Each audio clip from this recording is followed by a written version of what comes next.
Hello, I'm Elizabeth Shaw and welcome to the channel, which is all about the narcissistic personality disorder, to give you more understanding of the people you might be dealing with in your life or what you've been through in your life. I thought I'd do a series on some quick videos aiming between 5 to 10 minutes, but I do like to talk, so hopefully to cover all the different aspects of the disorder, the things you might have been through, the terminology relating to the disorder, the most frequently asked questions about the disorder itself.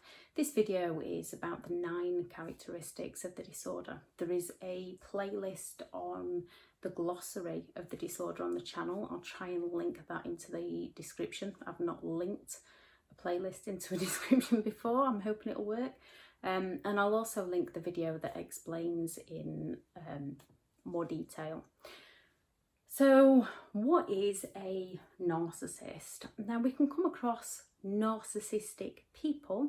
So you can come across somebody who is confident within their own abilities, and we can be quite drawn to these people.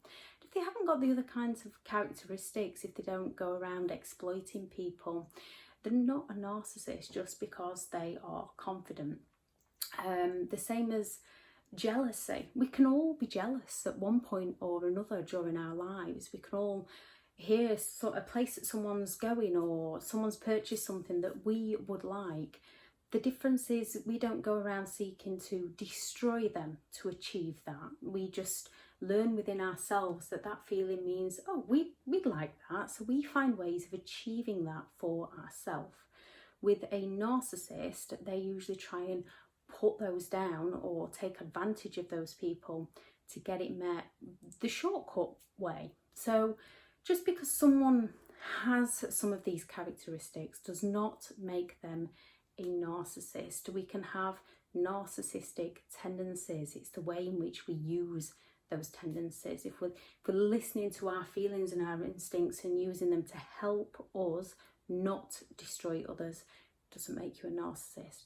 So with a narcissist, there is 9 characteristics, and people would need at least 5 of these characteristics to be classed as on the space. It's also a spectrum, and there's different types. So they would need at least 5 to be classed as on the spectrum of the disorder. I'll go into personality types in the other videos. So one of these is arrogance and dominance. They are almost proud of who they are. There is a difference between a confident person who has worked hard and achieved and learnt about themselves and is confident in their own abilities, and they can still have that self-doubt. Just because they're confident, people can still have self-doubts.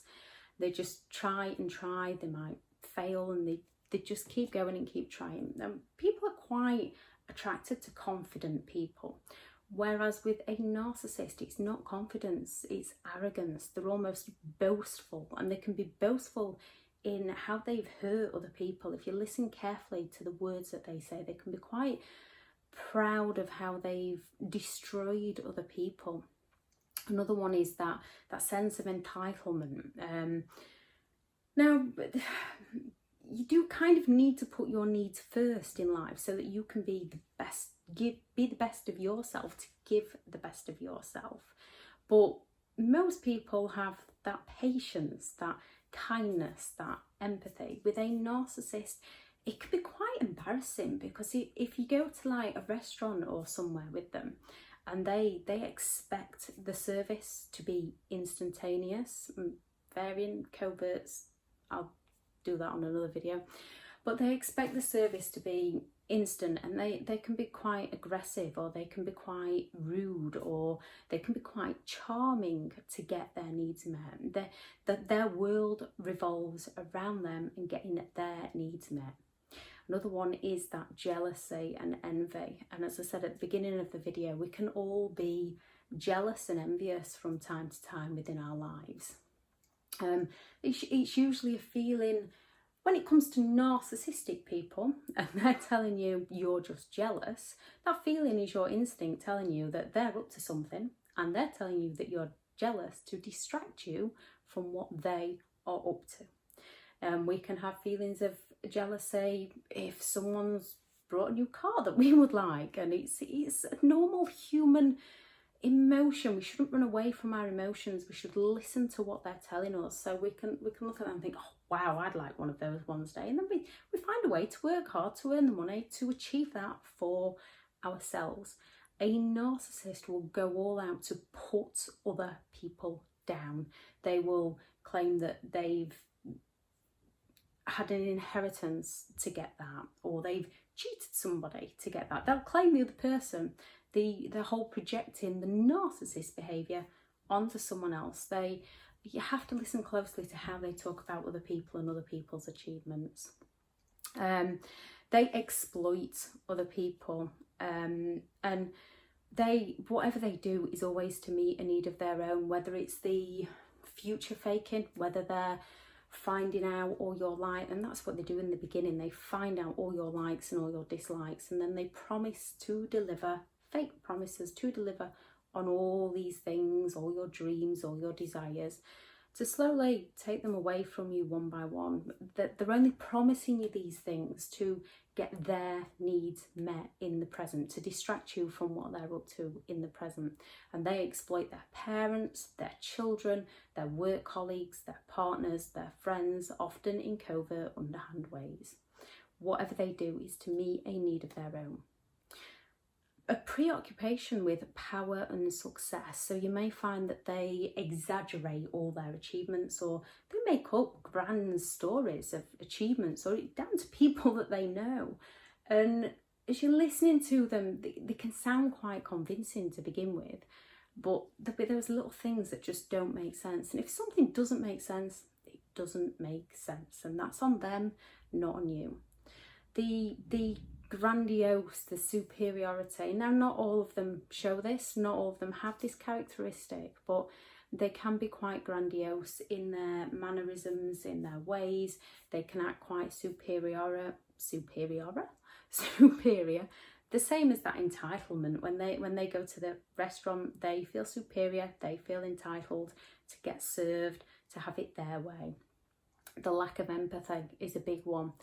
And it's very difficult because they can use our empathy against us. They can seem like they have empathy, especially when they're playing the victim, their own empathy towards themselves. So they can seem like they have their empathy, but there'll be those occasions where you'll be discussing something that's happened to you, and they'll have either had it far worse, or they just don't seem engaged in the conversation. Or it could be something that they've done to you, and you'll see that little smirk, that smugness on the face that you don't recognise at the time, but it just makes you feel that unease, that on edge. And again, that's your instincts, that's your emotions telling you that something's not quite right. The other one is a need for excessive attention. They crave attention to feel valued within themselves. They need that attention.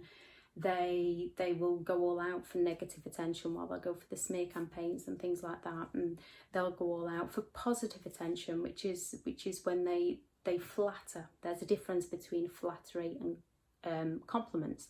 Compliments are something that people genuinely give on something that, oh, I like those shoes, where did you get those from? Whereas a narcissist will say things that don't quite match. And you're a bit more like, you don't quite, it's a compliment but done in flattery terms. So you have to watch out for that. And it's them, they're flattering you to get that attention back to themselves. They're promising you things to get that back for themselves. They're offering false apologies to distract you from what they've done, to get what they want from themselves. They will pull on your emotions. They'll call you crazy, insecure, too sensitive, to distract you from what they've done, to focus on you and your feelings, to get their needs met in that present time. And that's one of the key things to recovery. We can see someone's behaviour and think, although we wouldn't behave that way, and although it might not be quite right, because it's slowly over time, you don't see it all in the big picture. You let them off for one thing and another thing, and people make mistakes. And what we have to learn is if we wouldn't do that to somebody else, then we don't have to accept that from somebody else. We have every right to walk away without feeling guilt, without feeling sorry for them. We have every right to walk away from someone who seems to want to do things that we don't agree with. We can all be can't even say it. We can all be hypocrites at times. Drop that word in the comments. But we learn from these things, whereas narcissistic people don't learn from these things. So tuning into our instincts, learning our boundaries. If it's a no from us, it is a no from us. Just because someone wants to guilt trip us or explain how somebody else would do it for them doesn't mean we have to. Anyway, that's 11 minutes. I will continue these on some more videos. I shall add in the description the playlist to the glossary if I can. I shall add in the description the long video on the 9 characteristics of the disorder.